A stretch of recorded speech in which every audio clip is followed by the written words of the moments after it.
Hello and welcome to the NewsX Sunday Guardian Roundtable. Well, first of all, let me wish all of you a very happy Diwali. And at the same time, we're doing a reality check. Today's show is actually going to be discussing the price of being a celebrity in India, or rather the perils of being a celebrity in India. Of course, I'm talking about the Aryan Khan case, but I'm also talking about the Riya Chakravarti case. I'm also talking about, the price that celebrities have to pay. We've all, like Tapsi Pannu has said, well, that's part of the repercussions of being a celebrity. But is it? Is it too high a price? Is it also, what does it say about us as the viewers or the voyeurs? Are we into this kind of, we encourage them, we thrive on them, then we pull them down? I mean, ask Virat Kohli what it's all about. To join me on the panel, I have people who, if not celebrities themselves, are very familiar with the world of celebrities. We have, of course, Kaveri Bamzai. She's written her recent book on the three Khans. Suhail Seth, he is a marketing maven, and I will call him a celebrity. I know Suhail is going to disagree, but he and the Tehseen Poonawalla are going to give us an inside ring view of what the world of celebrity life. Tehseen Poonawalla, lawyer, Congress sympathizer, but today he's here because of his insights into the world of celebrities.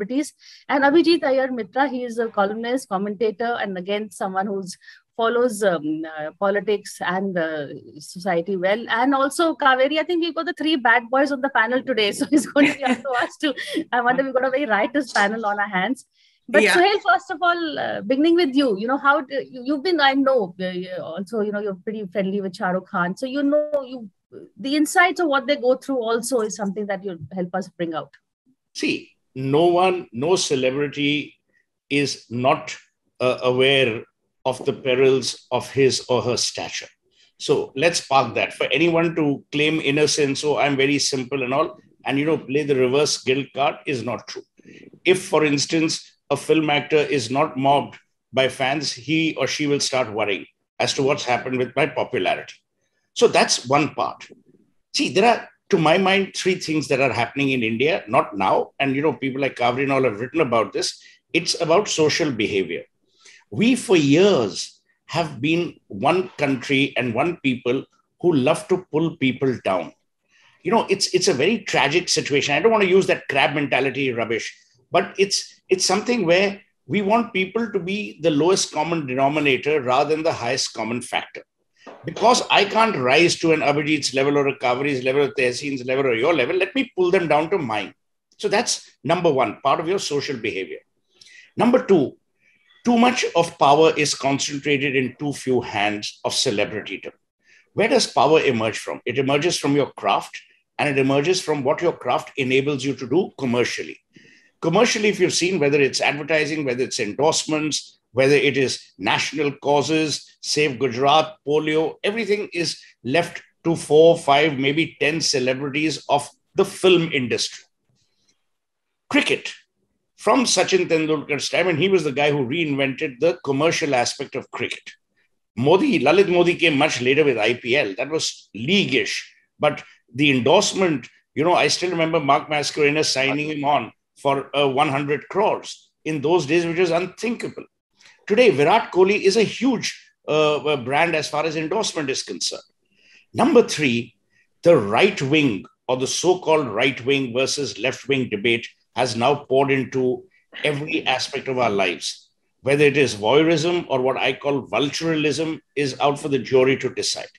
What is happening with ads being pulled down, what is happening with people being forced to say, do, behave in a particular manner. And what happens is, if any celebrity either stands up for or stands up against, there is again targeting.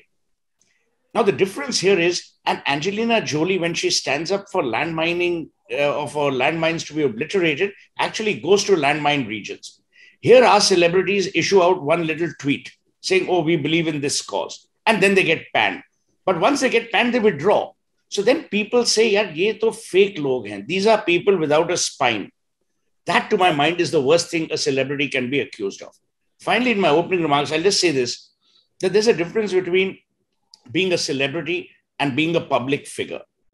A celebrity is someone who attains an aura given to him or bestowed upon him by a multitude of people. A public figure sometimes is also because the office he or she occupies. For instance, Chief Justice N.V. Ramanna is a public figure, but not a celebrity. Whereas Justice V.R. Krishna Iyer, this is way before you were born, he was both a public figure and then became a celebrity for the causes that he stood for. So I want to park that essential difference so that we don't get confused. Celebrity versus public figure. That's a good line of thought. In fact, I was going to take that thing up also. But Kaveri, a bit about the Shah Rukh Khan case, since you are also familiar with the way you've spoken to Shah Rukh many times.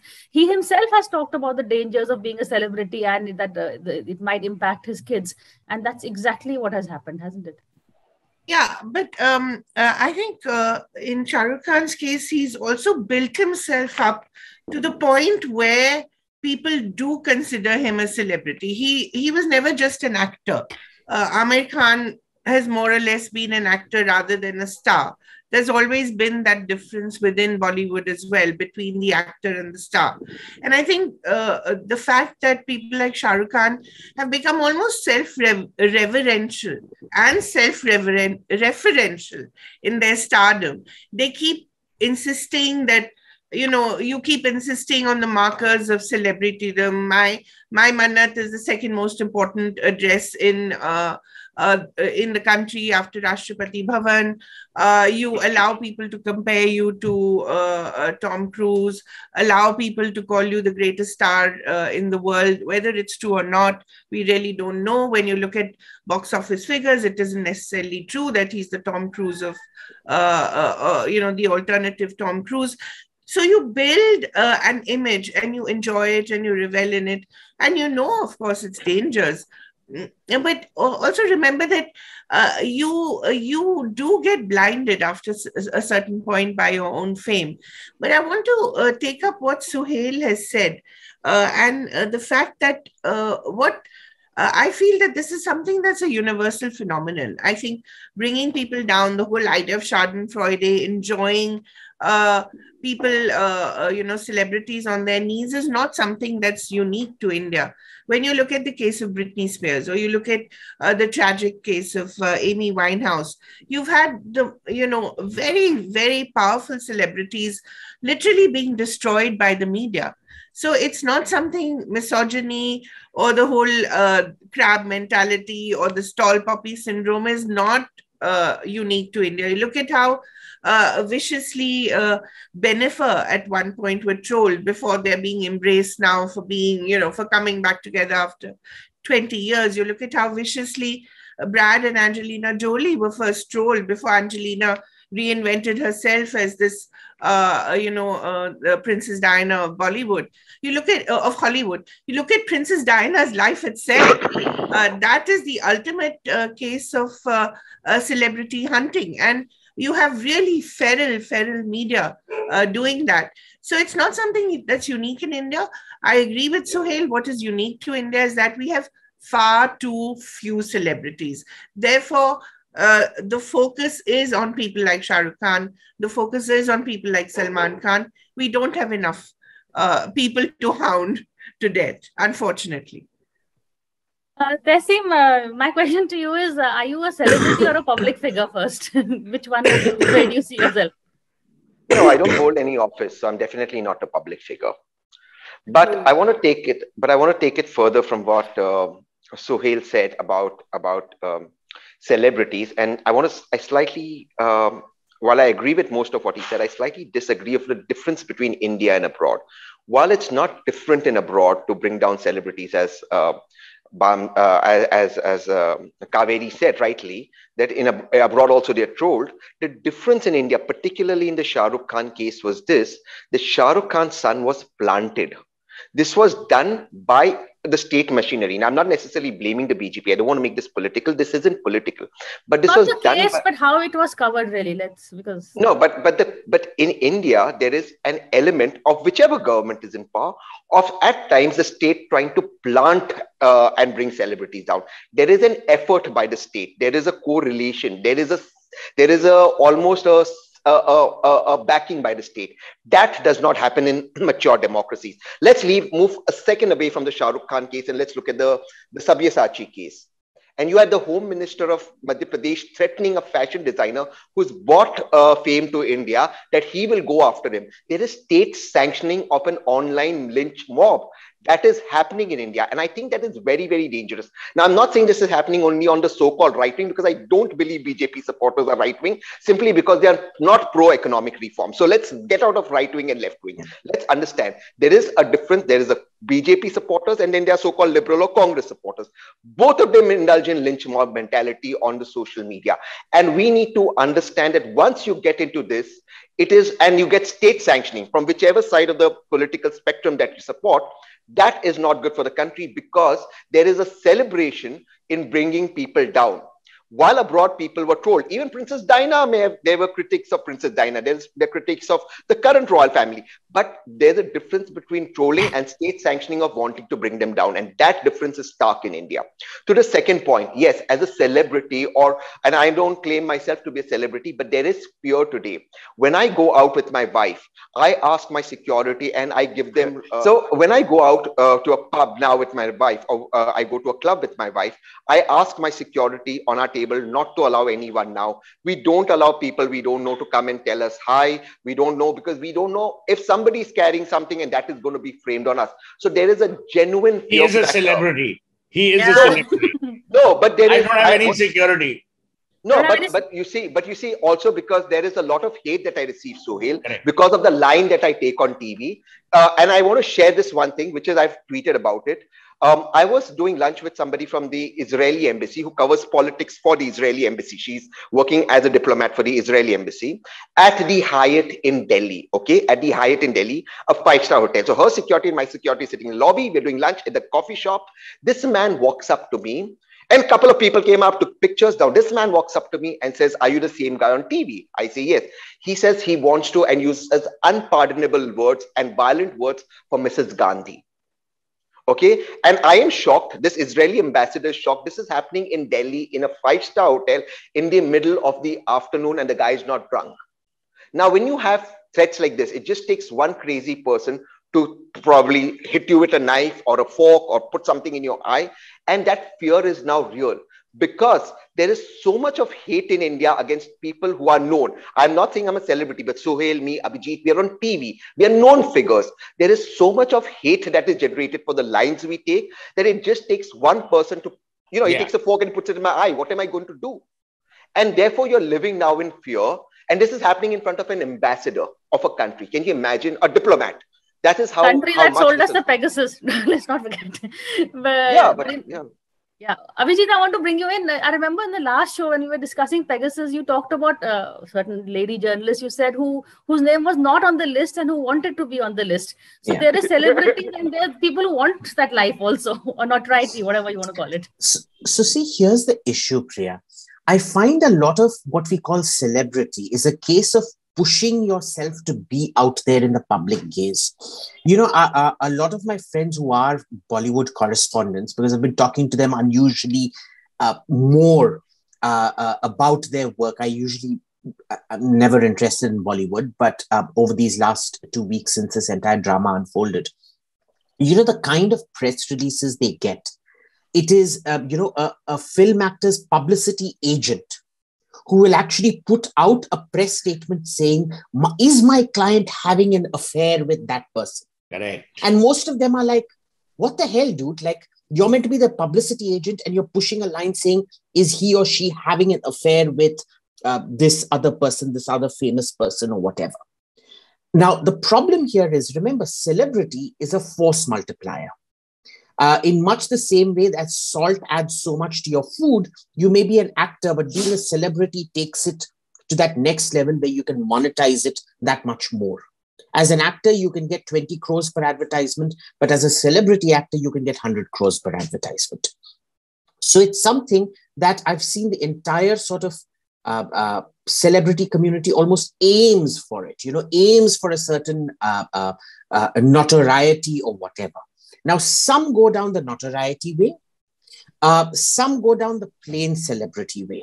Now, even with the trolling, I think, referring to what Kaveri said, we need to separate two things. One was what happened to Diana, Britney Spears, which was done by the paparazzi, which was more about reporting about their actual breakdowns. I don't think there was anything that was reported about Diana or Britney Spears that was actually false.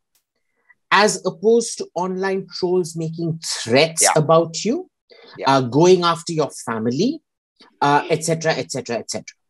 And one of the particularly disturbing aspects for me in the Shah Rukh Khan case was that all these bizarro people called SSRians, who claim that Sushant Singh Rajput is still alive and is a photon particle or whatnot, because he said, I am a photon or something like that.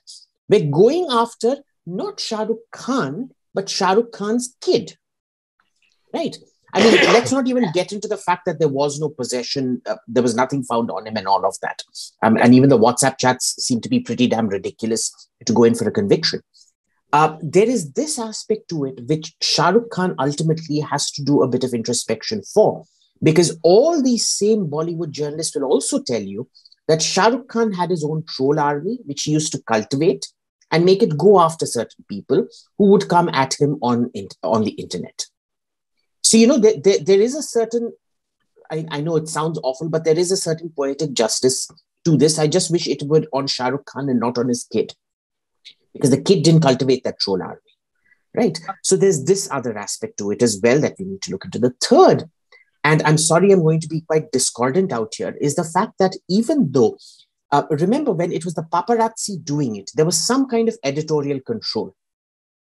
Now that social media has sort of democratized publication, because every tweet or Instagram post is technically a publication, because publication has been democratized, you have a lot more unfiltered views and voices coming on. In that sense, we've gone back to Athenian democracy, the same Athenian democracy that forced Socrates to drink hemlock. On the other hand, I also find that it's a very important tool. It's a double-edged sword, of course, but it's still an important tool in bringing people down to their aukat or their place or whatever.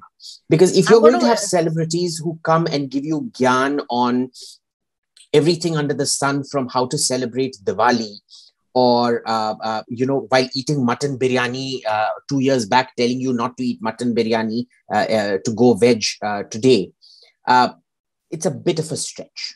So, look, if you get political, and the way I'm reading this particular controversy is that this all started off with taking the knee, and a sports team, once you become political, then don't complain for getting trolled on politics. We are here discussing the perils of being a celebrity, and also have celebrities actually landed themselves into this mess, which is what Abhijit Iyer actually left us before the break. So, your take on that? I think celebrities, at the end of it all, are human beings. So frailty and vanity coexist. And at times you don't know where to draw the line. Having said that, I think introspection, as Abhijit said, is required at all levels. You had editorial control. Today, you're living in a world which is ostensibly democratic, but, it's completely abusive because of the anonymity it lends you. So people can say anything and get away. So there's no accountability. There's no fact checking. You can say what you want and then create an army of people who ring fence you through threat and abuse. And do you think this will go away post this NewsX discussion? Of course not. But I think people need to know, if you live by the sword, you shall perish by it. Kaveri, your take? I think, we have to make a distinction between a celebrity and an influencer. We are in a world where there's a huge difference now. Everyone who has more than 1 million followers is an influencer. Does that make him a Shah Rukh Khan? No. Aryan Khan, without doing a single thing in his life except going to jail, unfortunately, has 1.8 million followers on Instagram. His sister, who posts a pose or two every second of her life, has 2.3 million followers on Instagram. Now, these are people, his sister, for instance, wants to get into the movies. She is someone who is trying to build her portfolio as an influencer so that when she gets into the movies, she's already a known brand, not just as Shah Rukh Khan's daughter, but as Suhana Khan. So these are people who know exactly how to use the media. Now, when it turns against them, it's something that they're not, they can't figure because, like a lot of privileged children, they've lived in a bio bubble all their lives. And, if you live in a glass house, which is as humongous as Mannat is, you really don't know, what the world outside is like. And they're not alone. There are lots of star kids who are influencers without ever actually having made a movie. And these are star kids across business, across cinema. So Sara Tendulkar, for instance, she's the daughter of a cricketer. She's already a celebrity. She has a huge number of followers on Instagram. So let us make a distinction between a celebrity, someone who's earned his fame by doing something over a period of time, and an influencer who has, yes, earned his or her fame by posting about herself or himself, but it's not necessarily work as we have defined it in the pre-digital age. This is a different kind of work. Yeah. And this is what we have to acknowledge, and we have to understand that this kind of influencer who lives only by the media, and this is the one, they will definitely perish by the media. So this is a lesson to them as well, perhaps, that, they really need to go out there in the non-virtual world and start doing something which is more substantial, perhaps. This is not holding them to, this is not being judgmental, but it is a fact.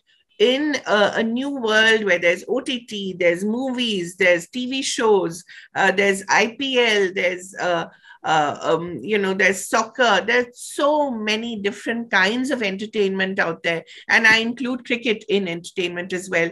Ever since Lalit Modi came into IPL in 2007, he created almost a vicious cocktail of celebrity, of movies, of sport, and it was all mixed together, and it created a whole different kind of culture where sport became part of entertainment. So we have to understand that in this new world, there's a huge number of influencers, but there's a limited number of celebrities, and we need to be careful of that distinction. Tehseen, your take on this, and has the virtual world just squared the pitch, really, the social media, not the virtual world? Yeah, but that is part of democratizing the discourse further, and there will continue to be more people, whether you call them celebrities or influencers, who will continue to add. I mean, TikTok is banned in India. There's several TikTok celebrities in India who make, we would think, crappy videos, but they're very, very funny, and they're very, very, and they have millions of followers. So, I mean, it is ultimately the ultimate form of democracy. That content sells and people want to watch it. Now, you may criticize it, but they want to. So to that extent, I agree with Kaveri. But please, let's go a step further. The problem in the Aryan Khan case, because this was in reference to the Aryan Khan cases, Aryan Khan, like Abhijit said, got hate for who his father was. That is unfair. And that was to an extent state-sponsored. Like Suhail or Abhijit said earlier about the SSR case, that had legitimate backing of the state, because you have state actors saying that there was a conspiracy around Sushant Singh Rajput. And Sushant was somebody I knew. There wasn't, but they continued to fuel that fire. That does not happen in mature democracies. So, right, Kaveri is right. If you live by the media, you will die by the media. But that, you don't have a state-sponsored conspiracy adding into it, perhaps except for Trump, unlike in India, where that is happening. And I think that is where we need to be cautious, because when that starts happening, a lot of the agencies will start seeing that as instant fame, and then they will start to act in a way which is against the law of the land, only to get that instant fame. So Sameer Wankhede is one. Let me just take you back a little bit back to 2008-9, when there was a UPA government and a Congress government. And I'm particularly telling you this, so I'm saying that I'm not anti-BJP, but there was an ACP called Dhoble in Mumbai, who used to go about moral policing, and the amount, and I had to stand up. I went to court. Ultimately, I had to go to Prithviraj Chauhan. Ultimately, he got transferred. The amount this guy did, he used to parade women. He'd catch normal women in bars, parade them. It could be you, me, Kaveri having a drink, and say they're sex workers. This guy was a lunatic. He was nuts. So, yeah, he was nuts. And he got that celebrity status. So if you do this, if state encourages this, the problem is not trolls. The problem is then these officers who want to become celebrities, and they cross the line, they start framing people. That in real world, out of the virtual world, is very, very dangerous. So I think we need to look at that, and we need to be very, very cautious, because none of us deserve to live in fear. Well said, Tehseen. Your final words, Abhijit. So, see, I think Tehseen really hit the nail on the head, because you look at Mumbai, there's a very dangerous nexus between the underworld, the police, and Bollywood. right? And all three of them, in some way or the other, seek a sort of celebrity, to be a celebrity don. Remember Dawood Ibrahim and all his trips to Sharjah for cricket and, to be seen in celebrity. Mumbai police will more often than not be seen in celebrity houses and things like that. Yet, surprisingly, Mumbai police is rated as the highest police in India with the highest case solving, mostly because it's collaborative with the Mumbai underworld, that, you decide who to go after, who gets framed for what, etc., etc., etc. So when you have this kind of a toxic cycle, this is almost inevitably going to happen. That said, I just want to make one point about how to sort of overcome this. And I think Suhail was the one that hit the nail on the head here. The problem isn't what's being said online, because censorship is a very dangerous path to go down. The problem is the anonymity. It is the anonymity that emboldens. Unlike Tehseen's case, which is kind of a one-off being, abused in the Hyatt, most of the abuse that comes behind the veil of anonymity. The threats, the abuse is fine. You should have a right to abuse. Abuse is a fundamental right. Threats are not. And therein lies the problem. So it is the anonymity factor we need to be solving. But because people don't want to solve it, because governments, celebrities, all of them, all have use for their own troll armies, they want to focus on stifling speech instead of solving the real problem, which is anonymity online. Okay. Final words very quickly to you. Is then this being used as a weapon of mass distraction also? Are celebrities being used? I've seen the Riya Chakravarti case. It was used to distract maybe from China, where a very section of the pliant media played ball. Aryan Khan case, again, there was the Lakhimpur Kheri happening the same day. How many channels covered that until, the opposition raised a voice? So are these being used? Are celebrities being used? You're giving BJP too much of credence for their intellect. It's happening by mistake for the most part. If they were this bright, they would start using an entire period of weapons of mass destruction to hide this fuel price hike. They're not that sharp. They're not that bright. Don't give them too much of credence. They're basically dumb as they come, but they're very smart communicators. That's about it. They don't have this level of strategy planning. I mean, they screwed up even on oxygen here. So, don't give them too much of credence in terms of sheer intellectual heft. Okay. On that note, we wish you all a very happy Diwali. Happy Diwali. Happy Diwali. Happy Diwali. God bless you guys. Please don't say that on WhatsApp. Thank you.